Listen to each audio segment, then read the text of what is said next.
Hi everybody, this is Dr. Ihab Abdurrahman Ihab Tarawa, consultant of acute care medicine at Soba University Hospital, professor of medicine, University of Khartoum. This is our third session about understanding system and the impact of complexity on patient care. The objectives of this session is to explain the term system and to recognize complex system and their impact on healthcare. We would like also to describe traditional and system approach to errors, describe the term high reliability organization and what we learn from their experience and methodology. I will start with this scenario: patient journey in a hospital. A 48-year-old man came to work in his usual health, and he suddenly developed convulsion and loss of consciousness. Co-worker called ambulance and transferred him to the hospital. He was checked in by receptionist, immediately evaluated by the emergency room nurse, then junior resident, then a senior resident, then specialist. In the emergency room, the ER team consulted the internal medicine and neurology, and also the ER resident ordered CT scan of the brain. The request was ordered by the resident and it was entered by the unit clerk. And after 2 hours, the CT was not done because the emergency room resident did not call radiology resident. Hospital policy required calling radiology for any emergency study. After resolving this issue, the patient was transferred by medical escort and accompanied by emergency room nurse to the radiology suite. Also, ECG was ordered by the resident, processed by the unit clerk, received by ECG unit coordinator, performed by ECG technician, and read by cardiologist next day and published in the electronic medical record by the unit secretary. The same process for the lab study. This was complicated by different tests, are collected in different tubes and run in different lab area by different technician, and all of them are then posted up in the electronic medical record. There are two types of system: linear system and complex system. Let's start with linear system. For example, if you are in United Kingdom and sending a mail to Sudan, so in UK, when they process this mail, they will decide which one going to Australia, which one going to US, which one going to Africa. And for those going to Africa, then we'll categorize which will be delivered to Sudan. And when we receive it in Sudan, then the post office, they will categorize them, which is going to Northern State, to Port Sudan, to Madani, and then you divide each step, it predicts the next step. This is a linear system. System is any collection of two or more interacting parts or an interdependent group of items forming a unified whole. System could be simple or linear, or it could be a complex system. Complex systems are usually made up of many interacting parts. They interact with each other in different ways, in unpredictable manner. Healthcare, it includes a lot of component, human resource. These are the doctor, nurses, supportive administrative staff, plus you have the main customer, which is the patient and his family, and at the same time you have the technology and the equipment and therapeutic agents. If we reflect back on our case, we see this patient has been through many components, registered by administrative staff, then evaluated by different nursing team, doctors team, and studies done by radiology team, by laboratory team. And in each team, like for example in ECG, it is ordered by the resident, processed by the unit clerk, received by the unit secretary, done by the technician, read by cardiologist, and then posted by a nurse. Each component of this system, it acts and it has to interact with other component. And you see that patient, the CT scan was delayed because the resident didn't call the radiology, and we don't know if he's not aware about the protocol, or because he was too busy to recognize, or just because he is tired working for long hour and he has forgotten to call them. In life and in healthcare, errors are inevitable. They happen every time, and there are many factors, individual and system factors, that can lead to error. The traditional approach, whenever an error happens, people see that errors are product of carelessness, and the old culture, it is just telling you that just try harder, and we try to name the one who did the error, blame him, shaming him, and sometimes retrain that person. Shaming and blaming won't solve the problem, it make it worse. This is counterproductive. It creates false sense of security that we fix the problem. Clinician, if they know they will be shamed and blamed, they will hide errors. And shaming and blaming may destroy many clinicians inadvertently, which these are the second victim. So shaming and blaming and pointing finger, it will not solve this problem, and we will not learn, especially when these errors are related to human factor and system factor. We know that people don't intend to commit errors.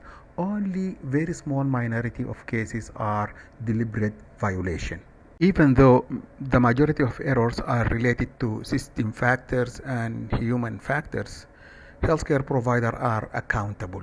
All healthcare professionals have ethical and legal responsibility for which they are accountable. They should have the knowledge, skills, behavior set by the relevant professional bodies. Professional misconduct usually refers to a significant departure from the standard of care expected of healthcare professionals. As we are trying to find out the underlying cause of error, if it is due to human factors or system factors, we should recognize negligence. Negligence is a care provided, is that the healthcare provider failed to meet the standard of care reasonably expected of an average practitioner qualified to care for the patient in question. That the care is below the standard expected from their physician in their community. Negligence may be an act of omission when we don't have attention, or an action of commission which is intentional. It could be related to inattention, recklessness, inadvertence, thoughtlessness, wantonness in health care.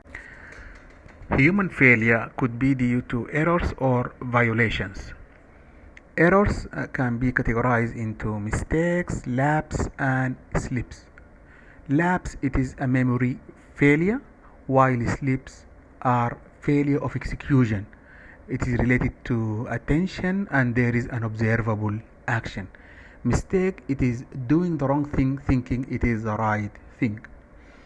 Violation, it is further categorized into intended violation, routine violation, situational, and we'll explain this in another slide. Violations is a deviation from safe operating procedures, standards, or rules. There are different kinds of violations: routine violation, optimizing violation, and necessary violation. Routine and optimizing violation are related to personal characteristic, while necessary violation is related to organizational failure. Routine violations is observed when healthcare professionals fail to practice hand hygiene between patients because they feel they are too busy. Another example of routine violation is inadequate handover or sign out. They don't follow the communication protocol, and because also they feel it's taking time and they are too busy. Unfortunately, this kind of violation are very common and often tolerated by organization. Optimizing violations, this can be observed when a senior professional who let students or a junior graduate perform a procedure without proper supervision because this senior is too busy with his private patient. And another category violation in which a person is motivated by personal goal, such as greed or thrill from risk taking. They perform experimental treatment or unnecessary procedure. For example, putting a central line when it is not absolutely indicated in order to practice. This is a kind of optimizing violation.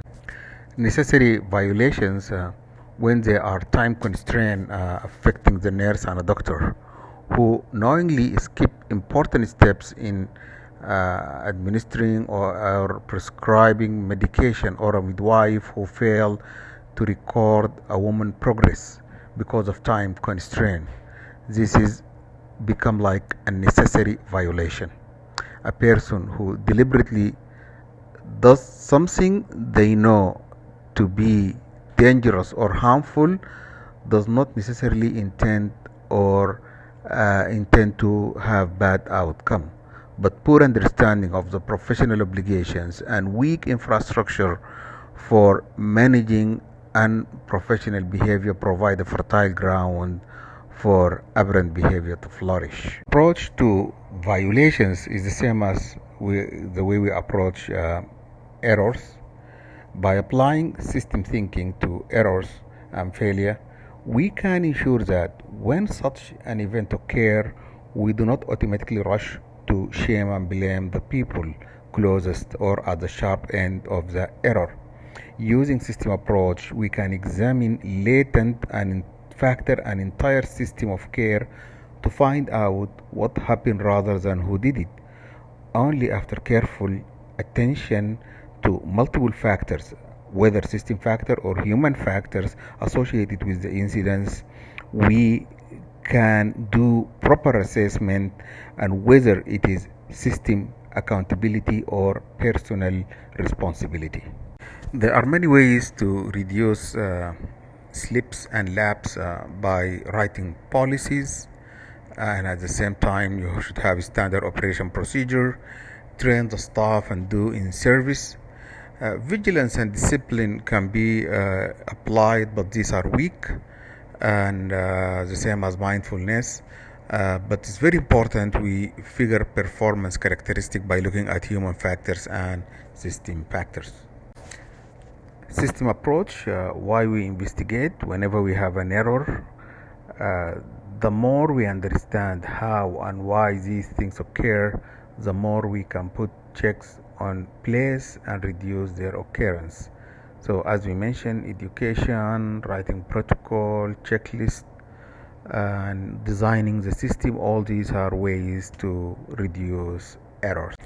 There are multiple factors affecting the system, which include patient factors, provider factors, task factors, technology and tools factors, team factors, environmental factors, and organizational factors. Patient factors, patients are part of the system, and in fact patient is the only constant during the whole process. Patient factors that contribute to the complexity, the illness itself. For example, you get someone with pneumonia who is talking and walking and can be treated as outpatient.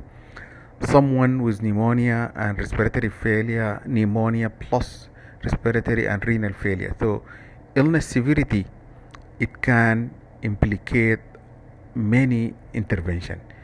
In addition to that, literacy level and cultural background. Some people from certain cultures, they don't speak up.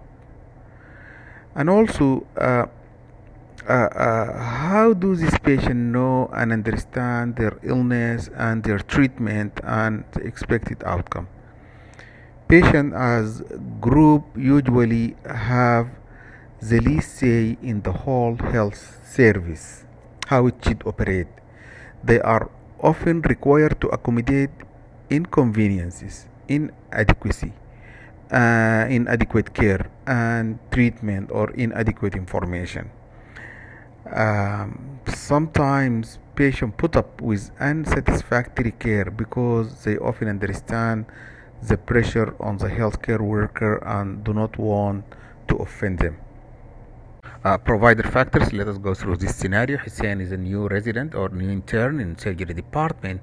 This is his first day in the OR with a senior resident as an observer. He was there as observer. He was not sterile, but he did touch the sterile field with good intention to help the scrub nurse.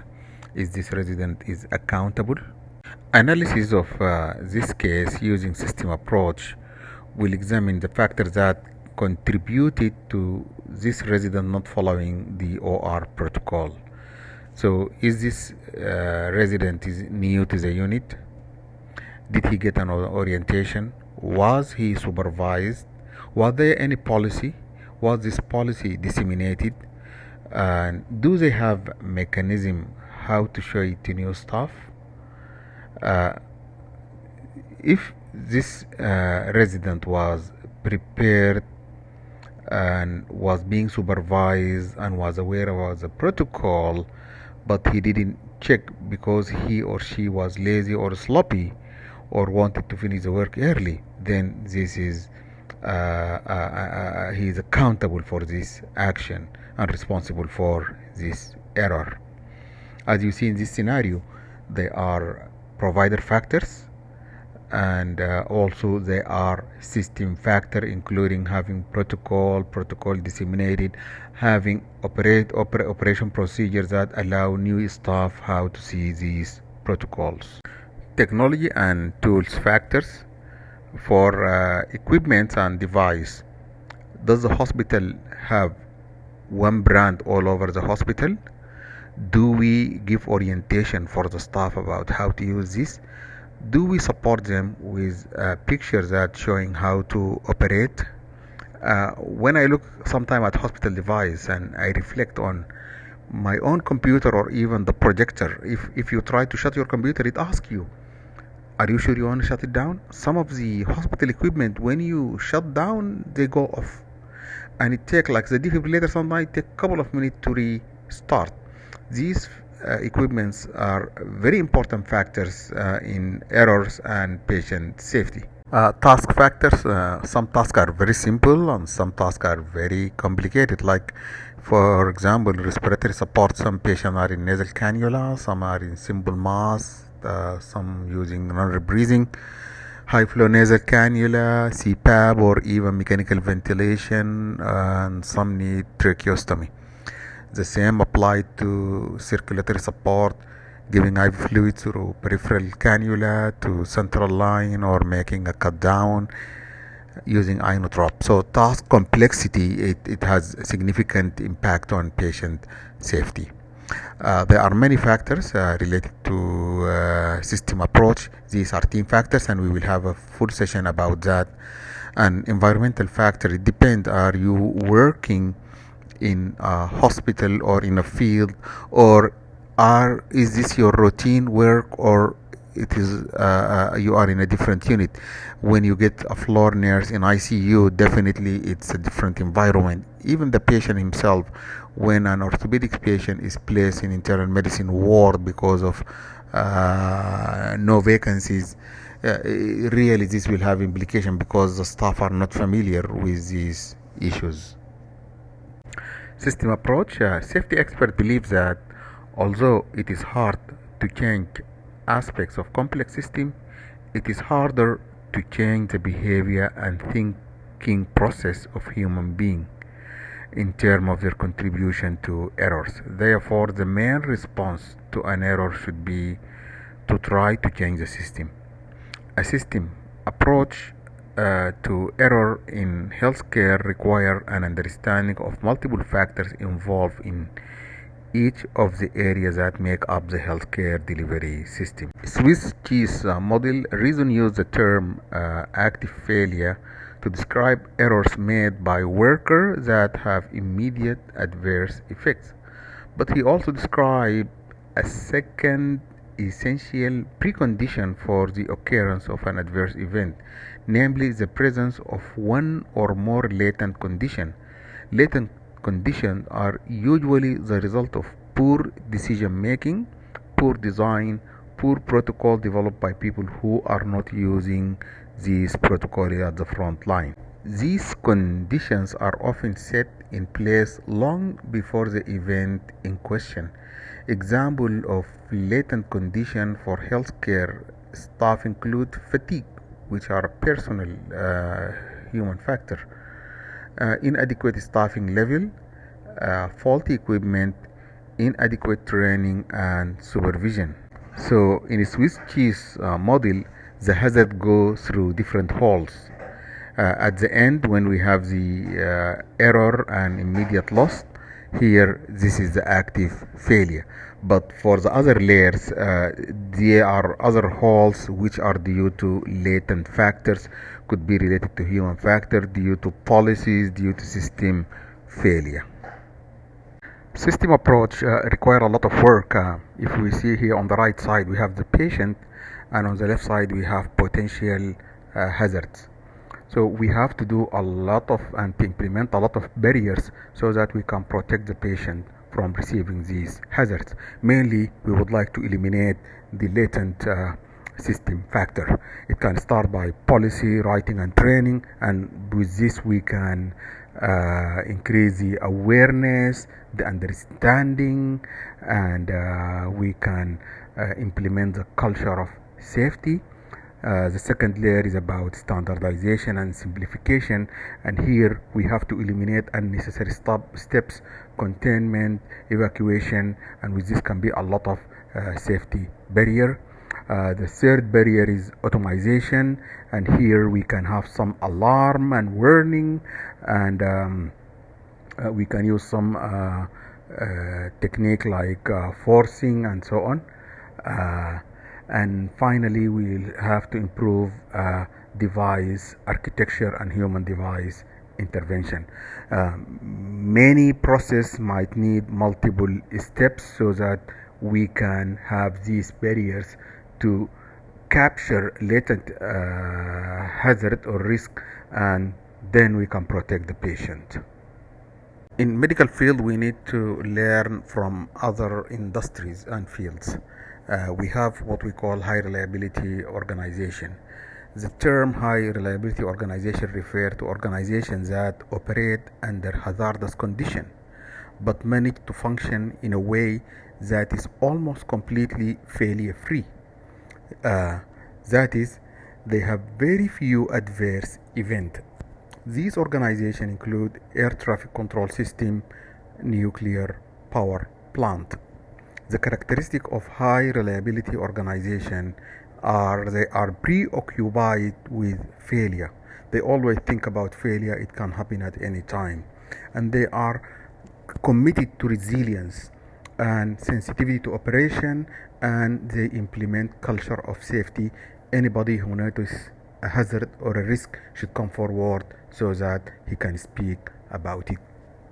When I look at medicine and this organization, when failure happen in this organization, for example, when an aircraft have an explosion, all of the passenger, including the captain and the flight attendants, all of them, they are exposed to the same risk, and this is they are very conscious. In medicine, the risk is most of the time is affecting our patient, so we need to be very conscious about, because at one time we or our family will be on the same situation. So we need to be preoccupied with failure, be resilient, sensitive to operation, and implement culture of safety. In this high reliability organization, when you look at them, they are 8 or 9 million airline passenger per year, 30,000 flights per day. Airlines set US safety record. So recent study showed that pilot and air traffic control, they are 2 errors per hour, but because of their preoccupation with failure, commitment to resilience, sensitivity to operation, and culture of safety, these people, they recognize risk and error and they mitigate them. Uh, in healthcare, we can learn from high reliability organization. Although we are different from them, people are not plain, but there is a lot of learning from their success. What factor makes them work so well, and also from their failure. How do disaster occur even in typically high reliable setting, and what learning we can have. In healthcare, there are many factors which may adversely affect performance. These can be related to power gradient due to hierarchical nature of healthcare, and also the territorial behavior, imprint or perish. In addition, because of rivalry and people are just racing to excel, other human factor like fatigue, when we balance this with continuity of care. We have to improve the poor communication and handover and lack of supervision, especially for student and young provider. Financial constraint and incentive can affect the performance. Dispersion of accountability and responsibility, poor orientation and evaluation, non-compliant behavior, and poor role model. All these factors can negatively affect our performance in healthcare system. Take home message: health system is a very complex system, and when things go wrong, adoption of system approach is more productive for patient safety than personnel approach. Thank you, and see you in the next session.